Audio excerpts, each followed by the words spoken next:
환율연구소입니다. 지난 시간에 환율 얘기를 했는데 특히 환전할 때 두 가지를 유의해야 된다.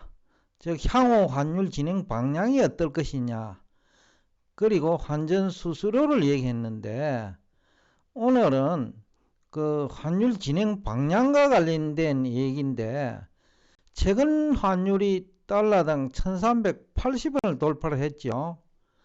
그러니까 그 한국 경제신문 등에서 환율 상승 원인을 트럼프 후보가 당선 가능성이 높아지기 때문에 환율이 올랐다, 또 중동 전쟁 때문에 올랐다, 심지어는 북한군이 러시아 전쟁에 파견되니까 이것 때문에 환율이 올랐다, 그런 얘기를 하지요. 그러나 설득력은 거의 없어요. 왜냐하면 트럼프 후보의 경우 5년 전 대통령 재임 기간 동안 지속적으로 달러 약세 정책을 선 사람입니다. 그러니까 트럼프 후보는 달러 약세를 원하는 대통령 후보라는 거죠. 그런데 5년 전에 그러면 왜 트럼프 대통령 시절에 그 달러가 강세였을까요? 그거는 트럼프 대통령 때문이 아니고 그 외환시장 환경이 달러 강세를 요구한 거예요. 그런데 그걸 모르고 트럼프 대통령이 마치 달러 강세를 원하는 후보인 것처럼 해석한다는 거예요. 그러니까 설득력이 없는 거죠. 그 다음에 중동전쟁 리스크를 또 달러 강세 요인으로 해석하는 사람이 있어요. 한국경제신문이 대표적인데, 중동전쟁이 거의 1년 다 돼가잖아요. 근데 약 한 달 전에는 중동전쟁 있었지만은 달러 약세, 그러니까 100까지 내려갔죠, 인덱스가. 근데 지금은 104 정도까지 왔어요. 그러니까 중동전쟁 리스크가 어떤 때는 달러 강세 요인, 어떤 건 달러 약세 요인인가요? 그러니까 설득력이 없다, 이 주장도. 그 다음에 북한군이 러시아 파견되면 왜 이게 우리나라 원화가치 하락 요인인지 모르겠어요. 우선 북한 특수부대가 북한을 떠나서 러시아 갔잖아요. 그러면 우리 입장에서는 그 북한의 침략 가능성이 약화된 거죠. 쉽게 하면 한반도 안정 요인이라는 거죠. 원화 강세 요인이라는 거예요, 이거는. 그런데 한국경제신문은 이것을 마치 원화 약세 요인으로 해석하고 있다. 그러니까 세 가지 모두 다 설득력이 없다. 그런데 재미있는 것은 최근에 이제 달러 인덱스가 100에서 104까지 올라오는 과정에 원화 가치 하락폭이 주요국 중에서 제일 커요. 예를 들면 브라질 경제가 상당히 안 좋다고 우리가 알고 있잖아요. 최근 한 20일 동안에 브라질 헤아라 가치는 4.4%밖에 하락 안 했어요. 우리는 거의 4.7% 하락을 했고, 그 다음에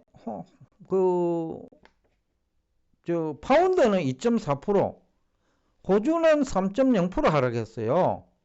유로화는 2.4%밖에 하락 안 했고, 우리 국내 경제 전문가들 일본 망한다 하는데 최근 20일 동안에는 2.1%밖에 하락 안 했어요.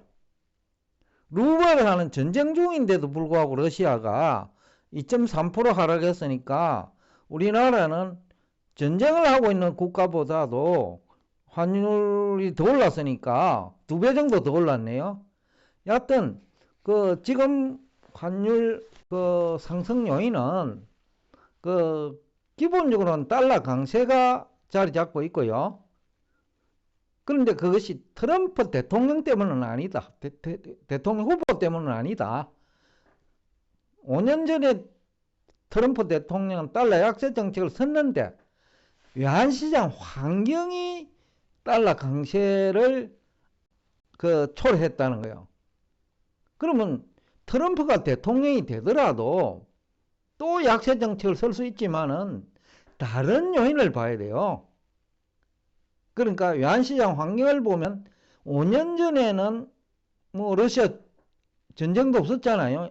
이라크하고 이제 뭡니까? 우러 전쟁, 우크라이나 하고요. 전쟁이 없었단 말이에요, 그때는. 그 다음에 중국 경제도 지금처럼 그래 안 나빴어요. 그리고 환경이 다르다는 얘기예요. 그러니까 트럼프 대통령 때 후보가 당선이 될 확률이 높으니까 환율이 올랐다라는 이 주장은 말도 안 되는 어거지 주장이다 라는 얘기를 하고 싶습니다. 근데 이제 문제는 환율이 상승하니까 환율 전방에 실패한 약 한 90% 정도 돼요.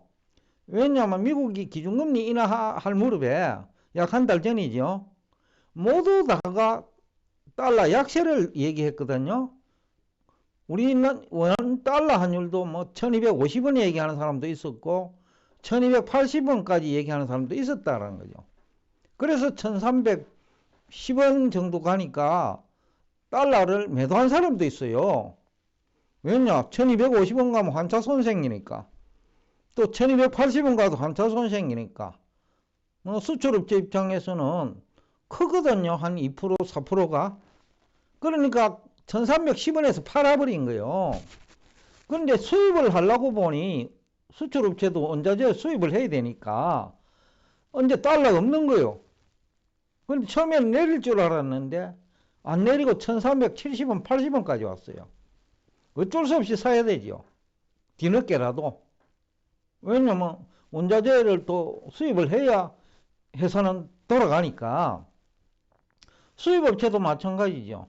환율이 내릴 줄 알고 달러 매수를 하지 않고 기다렸는데 1370원, 80원까지 올라와 버린 거예요. 그게 뒤늦게 사야 되는 거죠. 그리고 수입업체도 환율 전망 엉터리하는 전문가인지는 모르겠는데 대학 교수 등이죠. 경제학을 전공한 사람이 다 한 달 전에는 달러 약세를 얘기했으니까 미국 경제 전문가들 중에서도 연준이 기준금리 인하하면 달러 인덱스가 90까지 내려갈 거다라는 얘기를 한 사람이 있었거든요. 그러니까 미국에도 경제 전문가들이 기준금리 인하를 근거로 달러 약세 주장을 했단 말이죠. 주로 경제학 전공자들이 그래요. 기준금리하고 달러 가치는 별 상관관계도 없어요. 종이화폐 시대에는.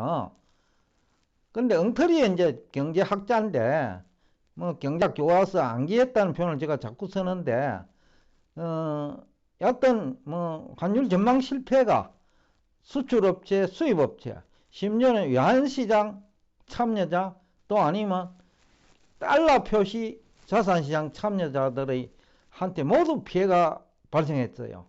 특히 최근에 미국 국채 수익률이 4.2%를 돌파했잖아요.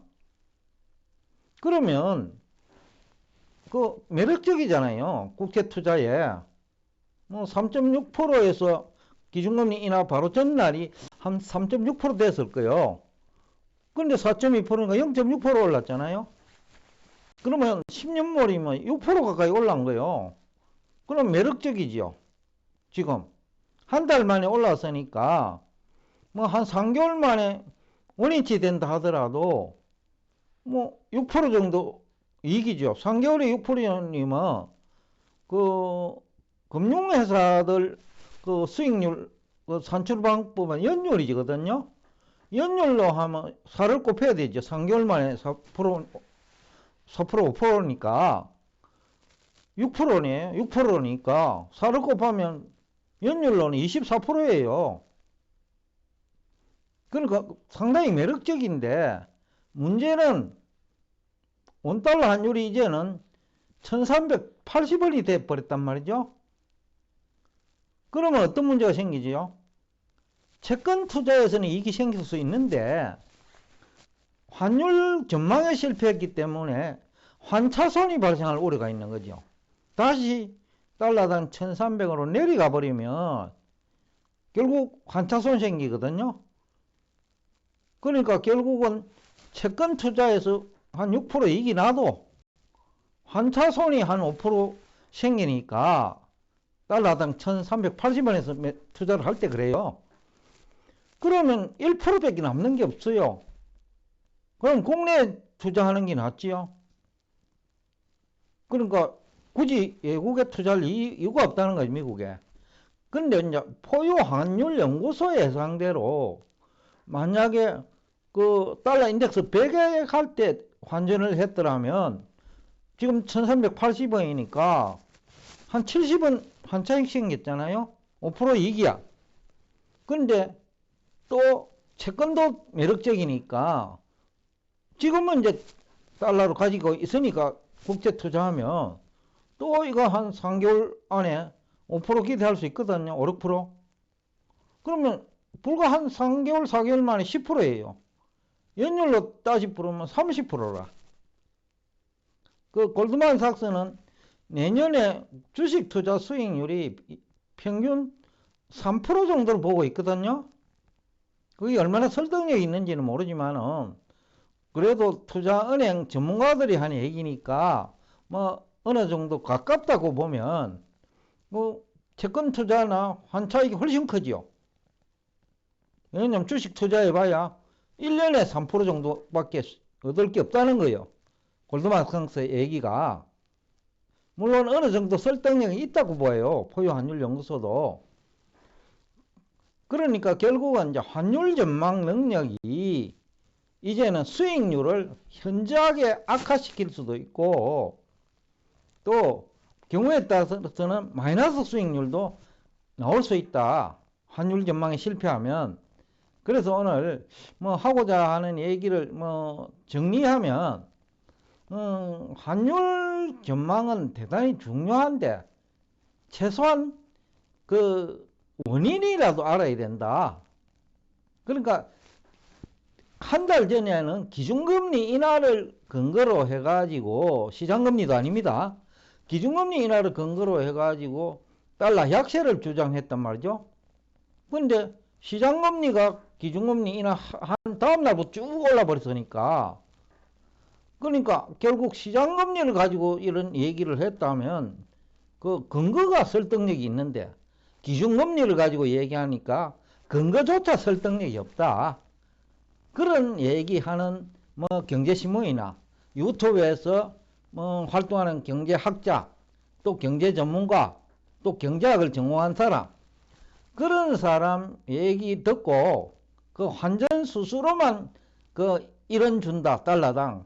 그 생각을 하면 패가망신할 수 있다. 그러니까 오히려 환전 수수료를 5원 10원을 주더라도 제대로 된 환율 전망을 할 수 있는 전문가 집단에 가가지고 그 환율 그 진행 방향이나 그리고 어느 정도 올라갈 것인지 그리고 또 어떤 종목 그러니까 환율과 채권 환율과 아니면 뭐 다른 뭐 지수 펀드 이런 걸 연결시킬지 그 상담을 하는 것이 오히려 훨씬 더 안전하다라는 얘기를 하면서 오늘 여러분과 대화를 여기서 끝내겠습니다. 오늘도 끝까지 경청해 주셔서 대단히 감사합니다.